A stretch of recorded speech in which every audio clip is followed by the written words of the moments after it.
First, Harrison Ford was Han Solo, then he was Indiana Jones, then Deckard from Blade Runner, and now we're gonna add Red Hulk to that resume. Harrison Ford will forever be a legend.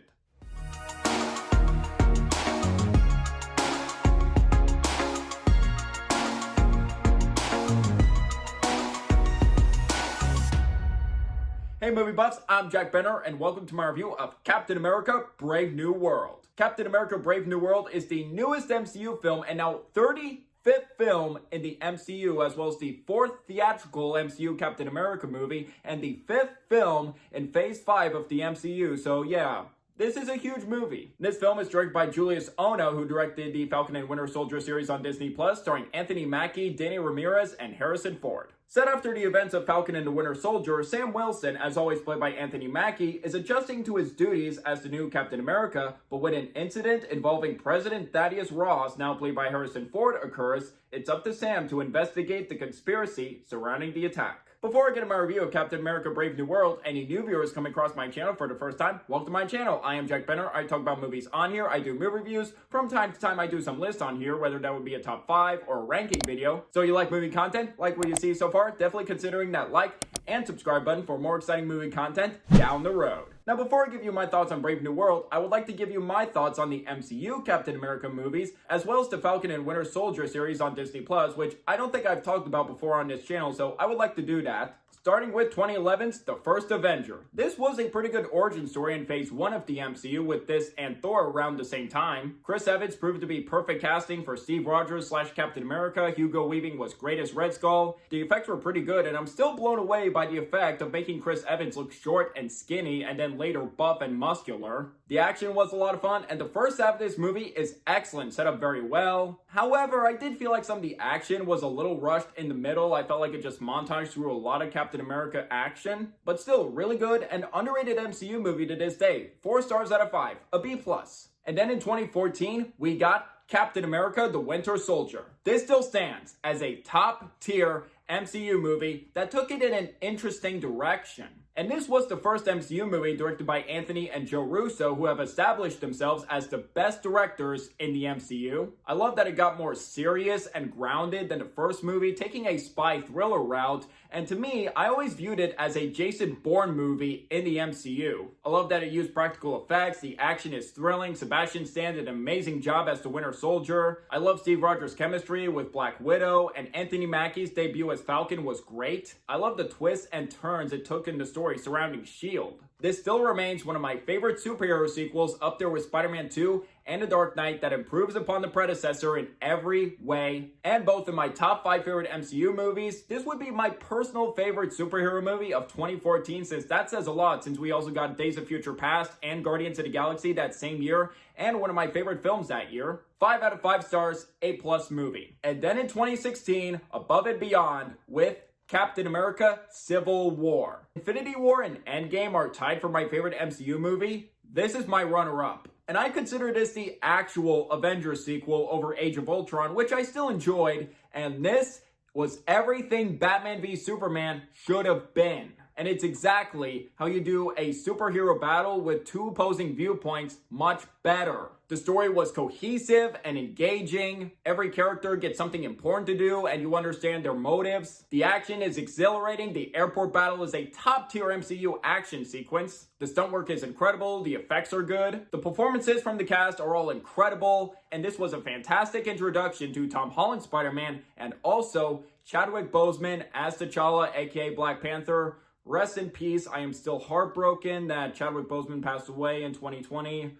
I miss him so much. He did such a phenomenal job as Black Panther. And I find Zemo to be an underrated MCU villain, how he would actually win at the end and tore the Avengers apart. As much as I love Deadpool, this was my favorite superhero film of 2016 and still one of my favorite superhero films of all time. 5 out of 5 stars, A+ movie, one of the best films of 2016. And now on to 2021, when we got a Disney Plus series, The Falcon and the Winter Soldier. Despite that, I thought the Flag Smashers were interesting villains at first, they were weak villains by the end, and I did feel like the final episode was rushed and could have been improved, but I thought it was a solid MCU show that's now one of my personal favorite shows on Disney Plus. I thought John Walker was the most interesting character in that show, and I'm curious to see where they take his character in Thunderbolts this May. And I was excited that Sam Wilson was going to be the new Captain America, and what challenges was he about to face? So if I were to rate that show, I would rate it 3 stars out of 5, a B-.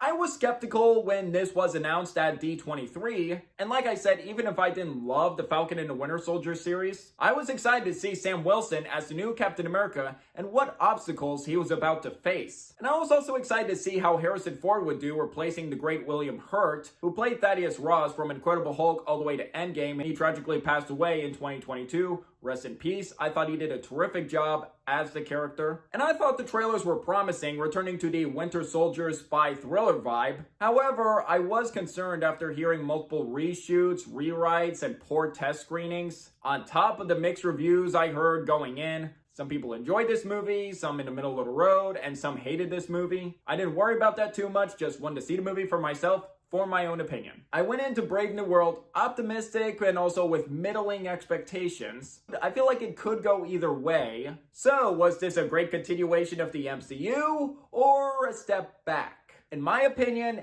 it's not bad. I just think it's a mixed bag of a movie. There are some things that work really well here, but also some things that really hold this movie back from being a strong continuation. So overall, I think it's meh. Not bad, but a little underwhelming.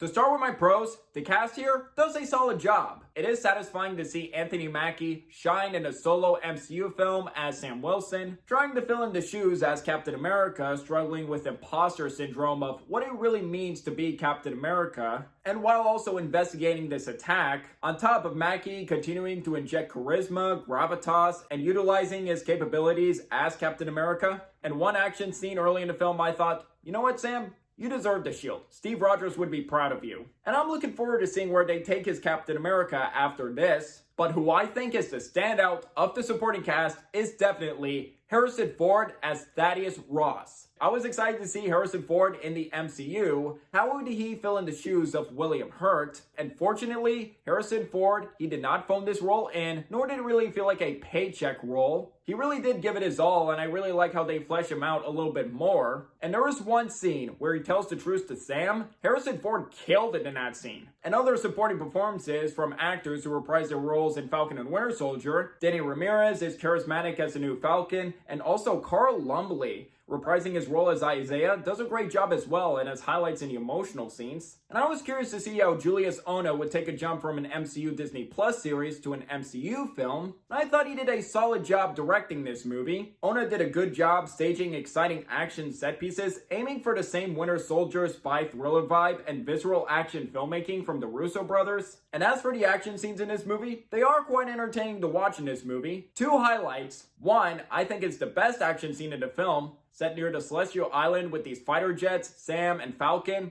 That sequence was very exciting, as well as the anticipated Red Hulk fight scene. Do I feel like it was a missed opportunity to keep Red Hulk secretive in the marketing and just save it for a surprise? Yeah. And I do feel like the resolution of the final battle was admittedly predictable. But did I find that fight scene awesome and entertaining? Yes, I did. Thought it was built up well, the tension, the excitement, and the CGI on Red Hulk? Spot on, just from the design and the motion capture. Very well done. And I was admiring the return to the Winter Soldier vibe in the first half of the movie, returning to the more grounded political thriller compared to previous MCU movies. There was potential with the intrigue, tension, and suspense, and using that as a great opportunity to set the stage for the action and story. And now to the cons of the movie. Where Brave New World fumbles, unfortunately, is the script. Kinda shows watching the movie just how much reshoots and rewrites went into this movie. And that's evident when this film has 5 screenwriters, and that just feels like too many cooks spoiled the broth. And the story structure in this movie does seem like overkill of what MCU movie this is trying to be. Whether this wanted to be an extended episode of The Falcon and the Winter Soldier, which would have been more than enough, And I thought, okay, this is Sam Wilson's movie going in. But not only that, this is also a sequel to The Incredible Hulk and a sequel to Eternals. And those were just like forgettable MCU movies. Incredible Hulk, I don't think that's a bad movie. I think that's a decently entertaining Phase 1 movie. Eternals, I thought that movie was a complete letdown. And I thought that movie was just forgotten over the years. I was like, oh yeah, that MCU movie existed. Both with callbacks to characters in The Incredible Hulk and an element in Eternals. This movie just feels all over the place and unfocused. Where just how much it just focuses on being an Incredible Hulk sequel, it starts to detract from the more engrossing story of Sam's journey. And I just thought, isn't this supposed to be Sam Wilson's movie? And it starts to lose focus on what it's trying to be without developing everything properly. And now to the villains of the movie, and there's a reason why the main villain in this movie was hidden from the trailers. And if you remember The Incredible Hulk, one scene teased something with this character and you thought, did that scene just go nowhere? Turns out that scene did not go nowhere, and he's back here with lackluster results. He just felt like a weightless and lackluster villain every time he showed up on screen and kind of grinded the story to a halt. At first with his motives, thought that could have been interesting and delved into more, but the results wasn't properly executed. And every time he showed up, he was like, I'm the one pulling the strings, and you're not ready for what's about to come next. And he just doesn't really pose that much of a threat or presence every time he's on screen. And whether it's trying to be comic accurate, his design looked ridiculous, and there was one scene that was a bit overacted. I just thought, I'm supposed to take this guy seriously? And it's a shame that this movie wasted Giancarlo Esposito as one of the villains in the film, and I've seen him before and I think he's a great actor, but his role just felt so underutilized and trivial at the end of the day. Felt like he had great potential in the first half of this movie, but he doesn't really do much. And I do respect that this film tried to reduce the MCU humor, and I'm not really against the MCU humor. Sometimes it can be funny, sometimes not so much. And there is one scene where, don't want to get into spoilers, but Sam Wilson gets a pep talk with someone and thought, okay, this is a good emotional moment. But then some comedy after that scene, I was like, kind of ruined the moment right there. And lastly, I hate that this is a reoccurring issue in previous MCU movies after Endgame, but there is some obvious green screen and CGI that is just not up to par. And there is just some obvious green screen in the third act of this movie that stuck out like a sore thumb. And it's just baffling that this movie cost nearly $200 million and the green screen could have been improved there. And maybe the effects artists were rushed, but please, for the future of the MCU, give the VFX artists more time to complete the effects and make them look polished. It felt like another issue with this and Black Widow a few years ago, where I would appreciate a blend of practical and CGI effects like in The Winter Soldier. I still remember that awful green screen in Black Widow in that one scene. This was fun. It was like, no, don't do it. And oh my God, that green screen looked terrible right there. I just remembered noticing that in the theater of how bad it looked. And I also remembered that movie was delayed multiple times due to the pandemic, and it could have polished that. So yeah, the effects in this movie are a mixed bag. Some good practical effects, and Red Hulk looked really good, but some green screen took me out of the movie a little bit. To sum up, despite that there is entertainment value provided with the exciting action and strong work from Anthony Mackie and Harrison Ford, Captain America Brave New World is unfortunately bogged down from an unfocused story and lackluster villains. I am interested to hear what you think of this movie if you are a fan of the MCU. You found this movie entertaining? Awesome. Really happy you enjoyed this movie. And at first I was like mixed, mildly positive on this movie, but as I was writing my notes and more with the cons and more problems I've been thinking about this movie, I am starting to reduce my grade a little bit. But with the potential it had, it was like maybe another good MCU movie. They can do it here. But with the messy structure this film had, it just didn't stick the landing. I am still optimistic for the future of the MCU. As much as I do think there are great MCU films and some TV shows in phases 4 and 5, I do feel like there are some diamonds in the rough. And now to grade it, I'm going to give Captain America Brave New World 2.5 stars out of 5, a C+.